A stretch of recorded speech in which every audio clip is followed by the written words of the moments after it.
2015년도도 1월이 시작된 지가 엊그제 같은데 벌써 중순을 향해 가고 있습니다. 세월이 참 빠른 것 같습니다. 오늘 저와 여러분 은혜 받은 말씀의 제목은 오직 성령의 열매는 여러분 중에 나는 사랑했는데 상대방은 그렇지 않아서 상처받은 적이 있습니까? 나는 용서한다고 했는데 상대방은 아직도 또 원통함을 풀지 않아서 낙심한 적이 있습니까? 성경이 그 해답을 말씀해주고 있습니다. 디모데후서 3장 1절 5절 말씀입니다. 공독에 올리겠습니다. 너는 이것을 알라. 말세에 고통하는 때가 이르러 사람들이 자기를 사랑하며 돈을 사랑하며 자랑하며 교만하며 비방하며 부모를 거역하며 감사하지 아니하며 거룩하지 아니하며 무정하며 원통함을 풀지 아니하며 모함하며 절제하지 못하며 사나우며 선한 것을 좋아하지 아니하며 배신하며 조급하며 자만하며 쾌락을 사랑하기를 하나님 사랑하는 것보다 더하며 경건의 모양은 있으나 경건의 능력은 부인하는 자니 이 같은 자들에게서 내가 돌아서라 말씀하셨습니다. 아멘. 저와 여러분도 돌아서기를 원합니다. 나에게 상처 주었으니까 똑같이 갚아줄 거야. 눈에는 눈, 이에는 이. 그러지 마십시오. 병이 생깁니다. 손양은 목사님은 자기 아들 둘 죽인 자들도 용서하여서 양아들 삼았지 않습니까? 원통함을 풉시다. 7번씩 70번 용서하라고 하셨는데 우리는 한 번도 용서치 않으며 살아가고 있지는 않습니까? 오직 성령의 열매는 중에서 사랑이라는 이제 열매가 처음 있어서 이 말씀을 나누어 보았습니다. 우리는 열매 맺도록 대가를 지불하고 사들인 존재들입니다. 예수님은 우리가 위대한 일을 할 때 기뻐하시는 것이 아니라 열매 맺을 때 기뻐하십니다. 그러면 열매는 누구를 위한 것입니까? 열매는 나를 위해서가 아니라 하나님이 계획하신 누군가를 위해서이고 결국은 하나님을 위해서입니다. 예를 들자면 다른 사람을 위해 오래오래 기다려주는 것, 남에게 선을 베푸는 것, 땅끝까지 복음을 전하라는 말씀에 충성하는 것입니다. 그러면 열매 맺는 나는 손해를 보는 것인가요? 이것은 마치 일찍 온 포도원의 품꾼의 어리석은 생각과도 같은 것입니다. 그 가지는 좋은 나무와 한 몸이 되어 좋은 양분과 보호를 이미 누리고 계속 공급받고 있는 것입니다. 나는 지금 주님으로 인해 공급받고 보호받고 있습니까? 나무와 가지가 하나 되었을 때 열매가 열리기 시작합니다. 요한복음 15장 4절에서 5절 말씀은 내 안에 거하라 나도 너희 안에 있지 아니하면서 다시 하겠습니다. 내 안에 거하라 나도 너희 안에 거하리라. 가지가 포도나무에 붙어 있지 아니하면 스스로 열매를 맺을 수 없음 같이 너희도 내 안에 있지 아니하면 그러하리라. 나는 포도나무요 너희는 가지라. 그가 내 안에 내가 그 안에 거하면 사람이 열매를 많이 맺나니 나를 떠나서는 너희가 아무것도 할 수 없음이라. 아멘. 첫 번째로 사랑의 오직 성령의 열매는 사랑입니다.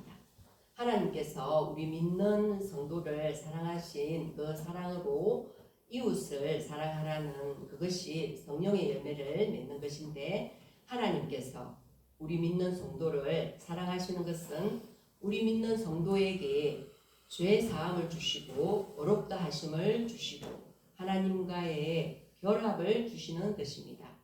우리가 하나님의 사랑을 받는 그것은 자기 자신이 죄에서 벗어나도록 노력하는 것입니다. 자기 자신이 불의에서 벗어나서 의를 행하고 의를 보수하도록 노력하는 것입니다. 하나님과 동거동행하도록 노력하는 것입니다. 동거동행하면 그러면 사랑의 열매를 맺을 수 있을까요? 사랑의 열매를 맺는다는 것은 생각해 보았습니다. 그것이 무엇일까요? 하나님과 나 사이에 막힌 담이 허물어지고 관계의 회복과 친밀한 회복이 일어나는 것.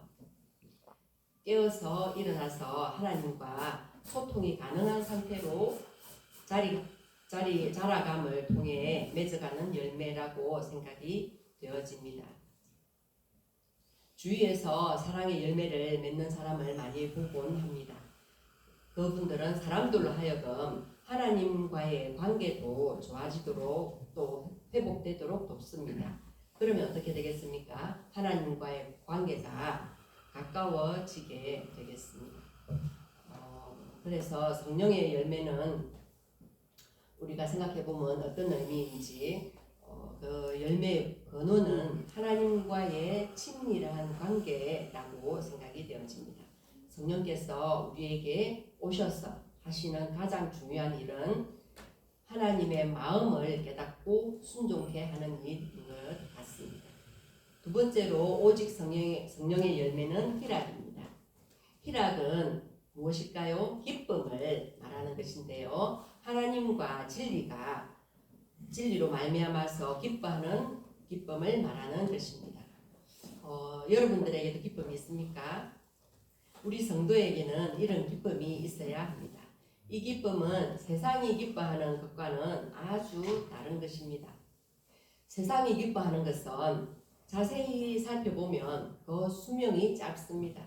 그리고 잠깐입니다. 오히려 울어야 할 것인데도 그것을 깨닫지 못하고 또 반대로 이 기쁨은 천국에 속한 기쁨도 있는데요. 하나님으로 말미암은 기쁨입니다. 이것은 진리로 말미암은 기쁨입니다. 신앙 양심으로 말미암은 기쁨이 되어져야 되겠습니다. 위에 말씀드린 기쁨은 육체적인 기쁨이 아닙니다. 우리가 기뻐하는 이 기쁨은 방해할 세력이 없습니다. 그리고 빼앗아갈 세력도 없습니다. 더더군다나 정죄할 세력도 없습니다. 두 번째가 희락인데요. 희락의 열매를 맺는다는 것은 무엇인가요? 하나님과의 회복된 관계를 통해서 나를 둘러싼 상황과 상관없이 친밀함에서 오는 기쁨입니다. 하나님과의 친밀함을 통해서 희락이 있는 사람은 기뻐하려고 하는 노력이 아니라 주님으로 인한 기쁨이 넘치는 사람입니다. 사도 요한이 주님과 복음 때문에 밤모섬에서 귀양살이를 할 때에도 이 기쁨을 누리지 않았을까요? 사도 바울도 이 기쁨을 누렸기 때문에 빌립보서 4장 4절에 보면 빌립보 교회를 향하여 너희는 항상 기뻐하라고 말씀하신 것입니다. 하나님께서 정하여 주신 위치와 권위가 있고 또 하나님께서 정하여 주신 수준이 있는데 그것을 범하지 않고 올바르게 가져야 되겠습니다. 다른 사람과 화평을 가져야 한다고 말하면서 상대방이 잘못된 행동을 하는데도 그것을 용납한다면 결과에는 서로가 서로를 망치게 되는 것입니다. 때로는 상대방이 듣기 싫어해도 말할 것은 말해야 하고 따질 것은 따져서 잘못된 것이 옳게 되고 비뚤어진 것이 바르게 되는 것입니다. 화평의 열매를 맺는다는 것은 그러면 무엇일까요? 우리는 저 사람과 친밀하다고 하면 소위 그냥 맛 먹는다 라는 개념으로 생각하기 쉽습니다. 하나님과의 친밀함은 하나님의 하나님 되심을 분명하게 인식할 때 온전하게 열매 맺게 됩니다. 화평은 나의 죄인됨과 연약함을 온전히 인정하고 하나님 되심을 인정할 때 맺어지는 열매입니다. 화평의 열매를 맺어가는 사람은 사람들로 하여금 하나님의 하나님 되심을 인정하게 만듭니다.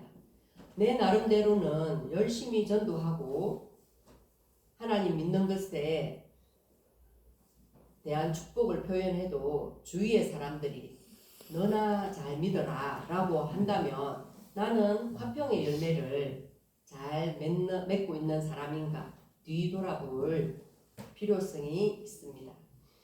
네 번째로 오직 성령의 열매는 오래 참음입니다.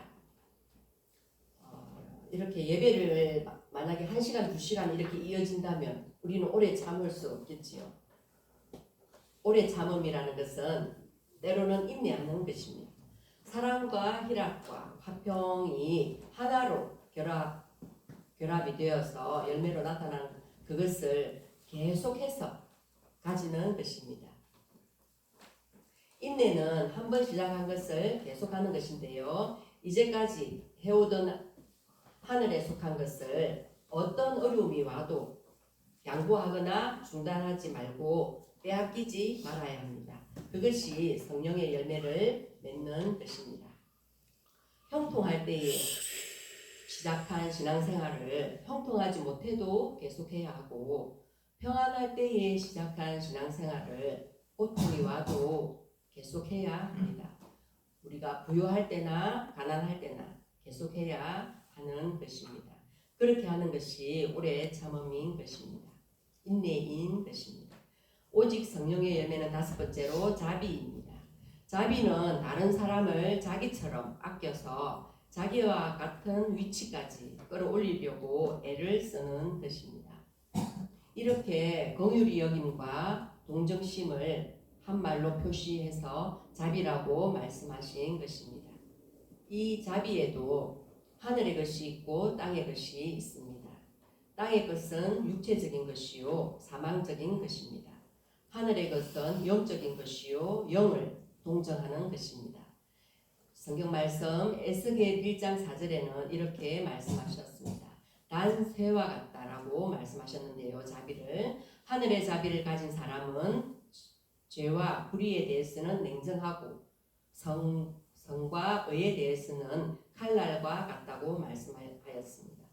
단 쇠는 발갛게 달아오른 쇠인데 거기에 닿기만 하면 탈 것은 사정없이 타버립니다.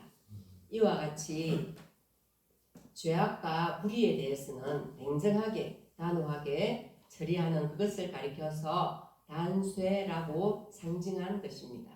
우리는 자비를 가지되 하늘에 속한 자비를 가지고 단쇠와 같은 인격성을 가지면 좋겠습니다. 하늘에 속한 자비로 옳게 바르게 사람을 인도하여야 되겠습니다. 그리고 또 온전한 사람으로 양육하면 더 좋겠습니다. 옛날에 하나님께서 애굽에서 구원하여 내신 이스라엘 백성은 하늘에 속한 자비를 가지고 하나님의 사람 누구일까요? 하나님의 사람 모세를 통하여서 온전한 사람으로 양육하시고 연단하시기 위해서 육체적인 고통이 극심한 광야로 인도하실 때에 아말렉 민족이라고 있었는데 그 민족이 방해를 하고 대적을 했습니다.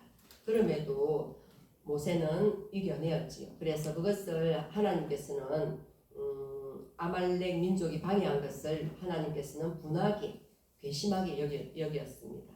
그리고 그것을 미워하셔서 이스라엘의 사울 왕을 통하여서 전멸시키신 것입니다.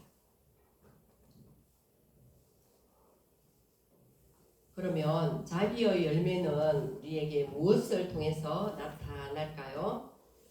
자비라는 것은 내 안에 충만하게 채워지는 기름 부으심을 통해서 나타난다고 여겨집니다. 성령의 열매를 통해서 나타나는 자비는 단지 남을 돕는 것 이상입니다.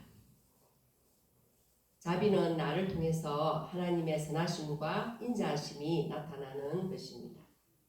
6번째로 오직 성령의 열매는 무엇입니까? 양선입니다. 인격적인 면이 잘 되고 행위적인 면이 잘 되고 생애적인 면이 잘 되는 것을 말하는 것입니다. 성경 말씀 마태복음 5장 16절에 보면 예수님께서 너희 빛을 사람 앞에 비치게 하여 저희로 너희 착한 행실을 보고 하늘에 계신 아버지에게 영광을 돌리게 하라고 말씀하셨습니다. 양선은 나를 통해서 하나님의 선하심과 인자하심이 나타나는 것입니다. 양선은 결국 그 상대방으로 하여금 하나님의 손길을 느끼게 합니다. 하나님과 진리와 사랑, 이 셋의 관계를 바르게 가져서 인격적인 면이나 행위적인 면이나 생애적인 면이나 잘 되도록 함으로 하나님께 영광을 돌려드려야 되겠습니다. 오직 성령의 열매는 7번째로 충성입니다. 충성은 그 단어가 국가나 임금, 윗사람 등을 위해서 몸과 마음을 다함이라고 사전적으로 나와 있습니다. 우리는 최선을 다하여 하나님과 이웃을 섬기고 위하는 우리의 삶이 되어져야 되겠습니다. 자기에게 있는 것을 하나님과 이웃을 위하여 사용하는 것입니다. 그래서 충성은 아버지의 뜻만을 내 뜻으로 여기고 그것을 온전히 성취하는 예수님의 성품입니다. 결국 자기를 비울 수 없는 교만한 마음은 충성의 열매를 맺을 수 없습니다. 8번째로 오직 성령의 열매는 온유입니다. 온유는 어떤 것일까요? 온유는 다른 사람에게 따뜻하게 부드럽게 상대하는 것을 이야기합니다. 그러면 우리에게 나타나는 온유의 열매는 무엇일까 생각해 보았습니다. 자기를 비워 종의 형체를 가지고 아버지의 뜻을 이루시기 위해 겸손으로 오신 예수님의 마음, 그 예수 그리스도의 마음이 성령을 통해서 부어진 자들에게 이 예수님을 닮은 열매가 나타납니다. 온유는 다른 사람으로 참된 안식에 이르도록 돕는 예수님의 성품입니다. 진정 성령의 열매를 맺어가는 사람에게는 다가가기 부담스럽거나 어렵지 않습니다. 특별히 예수님의 온유함은 죄인들이 예수님께 다가가기 어렵지 않았습니다. 오직 성령의 열매는 9번째로 절제입니다. 절제는 시기와 장소와 분량과 대상을 적당하게 조절하는 것입니다. 우리가 선을 행하고 의를 행하고 봉사를 하고 구제를 하고 교훈을 하고 지도를 해도 시기와 장소와 분량과 대상, 그것이 옳게 바르게 되어야 합니다. 우리 모두에게는 육체의 안목의 정욕과 이생의 자랑의 육체의 욕구들이 있습니다.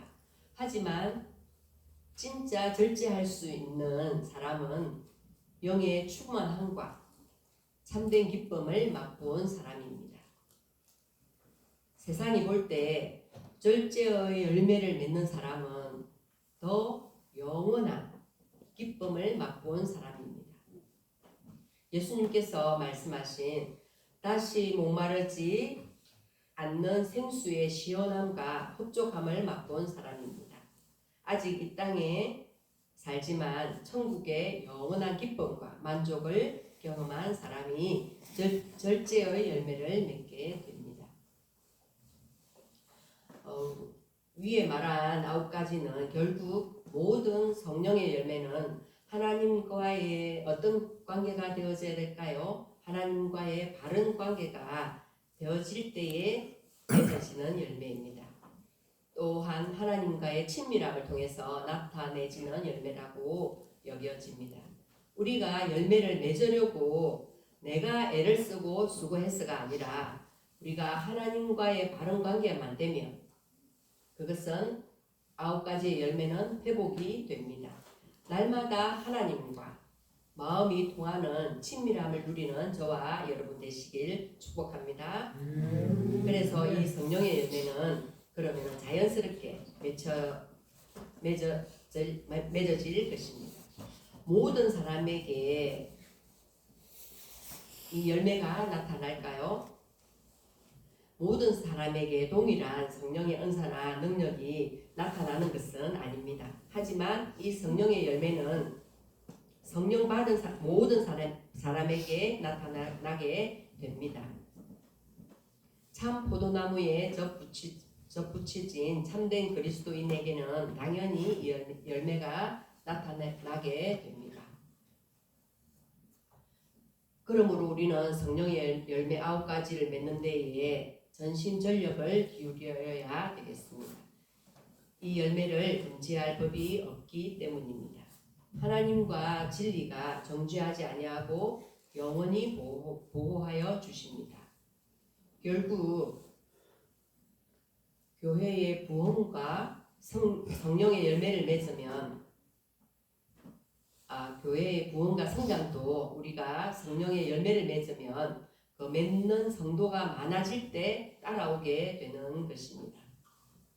성도가 서로 성령의 열매를 맺으면 성령 안에서 하나가 되며 우리는 또한 그것을 향해 기쁨으로 달려갈 수 있을 것입니다. 오늘날 이제 이렇게 한국 교회를 보면 우리 한국 교회는 은사는 많이 받았다고 합니다.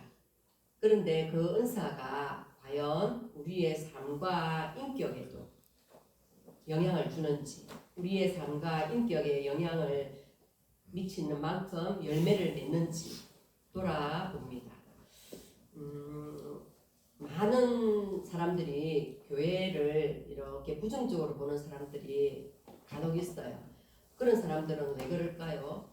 우리가 이렇게 9가지 열매를 잘 맺고 우리의 삶이, 우리의 인격이 그들에게 잘 나타났다면 과연 그들에게 거부감을 많이 주었을까요? 우리는 때로는 돌아보는 시간이 있어야 되겠습니다. 그런 사람들의 많은 오해와 거부감이 생기는데 안타까움이 있었습니다. 이 시대의 교회와 성도들 가운데도 성령 충만이 너무도 필요하고 또 성령의 열매 맺는 삶을 살지 못하면 어떻게 될까요? 결국에는 어둠과 혼돈의 시대에 방향성을 잃게 될 것입니다. 이 시간 잠시 이제 나의 삶, 여러분의 삶을 돌아보면 어떻겠습니까? 과연 나의 삶은 열매를 맺고 있습니까? 나의 삶은 예수님께 온전히 붙어 있습니까? 그렇다면 오늘 내 삶의 열매는 나로 더욱 하나님께 더 가까이 나가게 되었습니까? 저와 여러분의 삶의 열매는 하나님 말씀과 뜻에 더 순종적이게 되었는지 돌아보면 좋겠습니다. 그래서 나와 여러분들의 삶의 열매가 주의 몸된 교회에 과연 옳게 바르게 세워지고 있는지 또 아니면 내가 허물고 있는지 돌아보는 시간이 되어지면 좋겠습니다.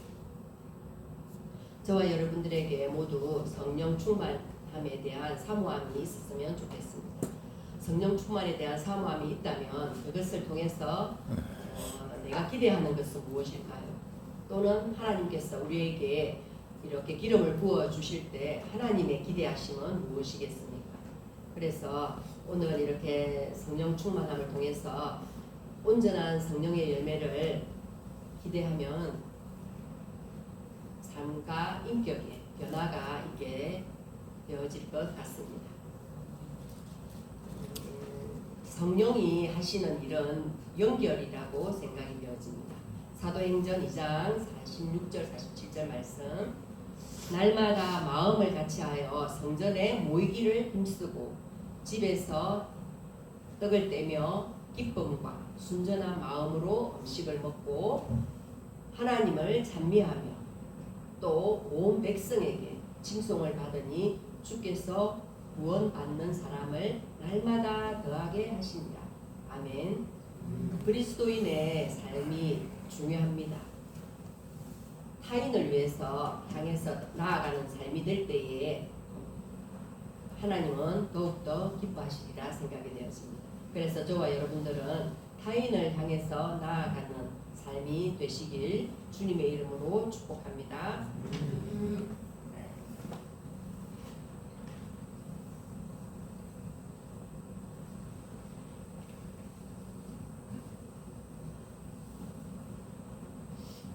오늘 9가지 성령의 열매에 대해서 말씀을 나누었습니다.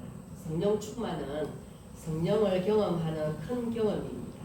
아기를 낳은 여인이 자기를 낳아준 어머니의 사랑을 알 수 있듯이 성령 하나님은 예수님을 경험하고 그의 사랑을 깊이 깨닫게 합니다. 우리는 성령으로 충만해야 되겠습니다. 성령 충만은 성령께서 말하는 것을 충분히 깨닫게 하는 것입니다.